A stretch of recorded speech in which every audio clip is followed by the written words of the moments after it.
अब देखिए जगत गुरु तत्वदर्शी संत रामपाल जी महाराज के मंगल प्रवचन। श्रीमद् देवी भागवत यानी देवी पुराण में तीसरे स्कंद में ब्रह्मा विष्णु महेश की उत्पत्ति कथा लिखी है। ब्रह्मा जी बताते हैं अपने पुत्र नारद को कि पुत्र, जब मेरी उत्पत्ति हुई मैं कमल के फूल पर बैठा था और मुझे नहीं मालूम मेरा उत्पत्तिकरण करता कौन है। फिर मैं जब बैठा था तो मैंने देखा जल ही जल दिखाई देता है, कोई पृथ्वी नहीं। आकाशवाणी हुई कि तप करो तप करो। मैंने 1000 वर्ष तक तप किया। फिर 1000 वर्ष के तप करने के पश्चात कहा कि अब सृष्टि करो, यानी 1000 वर्ष तप करके उसमें बैटरी चार्ज कर दी, सिद्धि आ गई, वो इन्वर्टर चार्ज हो गया ब्रह्मा का। और उससे फिर आगे उस उत्पत्ति शुरू कर दी। फिर जो डिस्चार्ज हो जाए उसकी शक्ति खत्म हो जाती है तो फिर उसको मृत्यु हो जाती है, डाल दिया जाता है नरक में।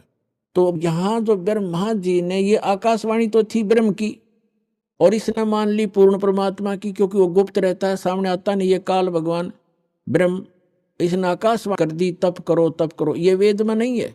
वेद तो ब्रह्मा जी को बाद में प्राप्त हुए हैं और ये पहले उसको आकाशवाणी कर दी। तो ब्रह्मा जी ने वो तप वाली आकाशवाणी मान ली कि भगवान की है। इनको भगवान का पता ही नहीं कौन है।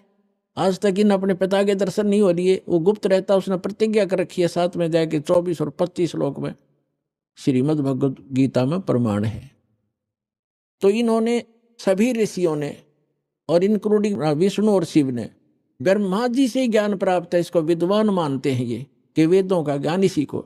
तो इसने ओम नाम तो वेदों से दे दिया और आकाशवाणी वो ले ली जो इसने सुनी थी। तो दोनों का मिश्रण करके ये साधना शुरू करते हैं। जितने भी ऋषि महर्षि हुए, ये जो तप है ये तो है शास्त्र विधि त्याग का मनमाना आचरण, और ओम जाप है ये शास्त्रोनुकूल साधना। तो इन दोनों का मिश्रण करके साधना करते हैं।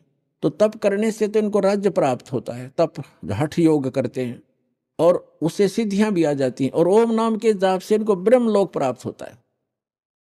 लेकिन गीता अध्याय नंबर 8 के श्लोक नंबर 16 में कहा कि ब्रह्मलोक पर्यंत भी ये सभी साधक पुनरावृत्ति में जन्म मृत्यु होता है। जो गीता अध्याय नंबर 15 के श्लोक नंबर 4 में कहा है कि उस तत्वदर्शी संत की प्राप्ति के पश्चात परमेश्वर के उस परम पद की खोज करनी चाहिए, जहां जाने के बाद साधक लौटकर फिर कभी संसार में नहीं आते। तो वो उस परमात्मा की भक्ति करो जिसने सब ब्रह्मांडों की रचना की। तो ओम नाम के जाप से वो प्राप्ति नहीं होती। उसके लिए अभी आपको बता दिया था कि 17वें अध्याय के 23वें श्लोक में कहा कि वो 3 मंत्र का जाप है और तत्वदर्शी संत बतावेगा, उससे होगा। तो यहाँ जो प्रसंग चल रहा है, तो यहाँ 7वें अध्याय के 18वें श्लोक में गीता ज्ञानदाता कहता है कि ये ज्ञानी आत्मा सभी की सभी हैं तो उदार है, नेक हैं, परमात्मा के लिए समर्पित हैं, घर त्याग दिया है, जीवन भी न्यौछावर कर दिया है, सूख कर काटा हो जाते हैं, परमात्मा पाने के लिए निराहार बैठे रहते। लेकिन ये उदार आत्मा मेरे वाली अनुत्तम गति में सरपुरुष, गीता ज्ञानदाता सरपुरुष ये कहता जन्म मृत्यु तो तेरी मेरी भी होगी अर्जुन, तेरी भी होगी मेरी भी होती रहेगी, और युद्ध भी करना पड़ेगा, शांति नहीं हो सकती, मेरी साधना से प्राप्त नहीं हो सकता। वो तो तत्वदर्शी संत बताते हैं, उनसे सुनो।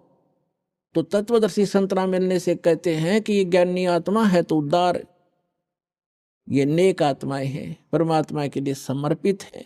तत्वदर्शी संत के अभाव से ये मेरे वाली यानी ब्रह्म की साधना अनुतम अनुतमाम अति अश्रेष्ठ घटिया साधना में गति में, घटिया गति में ही आश्रित रह गए। घटिया गति यानी जन्म मृत्यु जब तक नहीं मिटेगी, शाश्वत स्थान नहीं मिलेगा, तो वो साधना वो गति उससे प्राप्त सथीथी गति माने वो स्थान भी यूजलेस है, वो गति भी अनुतम है।